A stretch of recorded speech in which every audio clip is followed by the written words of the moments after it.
అందరికీ నమస్కారం అండి. Good morning. జనరల్గా మనందరికీ కూడా హెడేక్ వస్తూ ఉంటుంది. కొంతమందికి ఇంకా కామన్గా ఉంటుంది టెన్షన్ కానీ, లేకపోతే మైగ్రేన్ హెడేక్ కానీ, క్లస్టర్ హెడేక్ కానీ, చాలా టైప్స్ ఆఫ్ హెడేక్స్ ఉన్నాయి. సో నార్మల్గా మనకు స్ట్రెస్కి కానీ, ఇట్లా మైగ్రేన్కి కానీ అట్లా హెడేక్ వస్తే కొన్ని ఆసనాలు చేయడం వల్ల అది తగ్గించుకోవచ్చు. అలాంటివి ఒక 3 ఆసనాలు ఈజీగా చేసుకునేది మనం ఈ వీడియోలో చూద్దాం. ఫస్ట్ది Balasana or child pose or resting pose. So ఈ ఆసనాల మెయిన్గా మన బ్యాక్ అనేది స్ట్రెచ్ అవుతుంది, ఇంకా థై మజిల్స్, హిప్ మజిల్స్ అనేది కూడా బాగా స్ట్రెచ్ అవుతుంది. సో ఏమైనా బ్యాక్ పెయిన్ ఉన్నా సరే తగ్గిస్తుంది. ఇంకా మనము హెడ్ని కిందికి పెడుతున్నాం కాబట్టి బ్రెయిన్ సర్క్యులేషన్ పెరిగి హెడేక్ అనేది రిలీవ్ అవుతుంది, ఇంకా స్ట్రెస్ హార్మోన్స్ అనేది కూడా తగ్గిస్తుంది అన్నమాట. ఈ ఆసన 3 టైమ్స్ చేయొచ్చు. ఈచ్ టైం 30 సెకండ్స్ వరకు ఉండొచ్చు.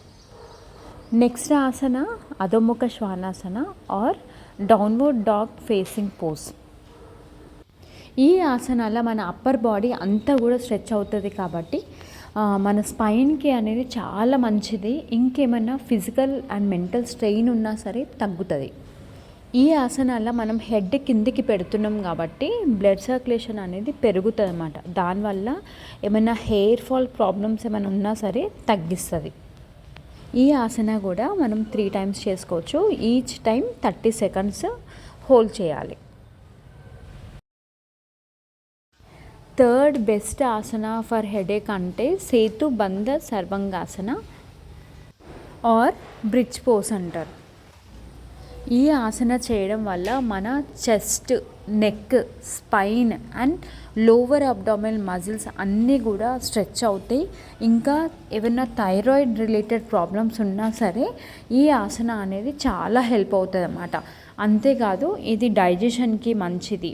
ఇంకా మన ఏమైనా టెన్షన్ కానీ, యాంగ్జైటీ కానీ ఉన్నా సరే చాలా తొందరగా రిలీవ్ చేస్తుంది అన్నమాట.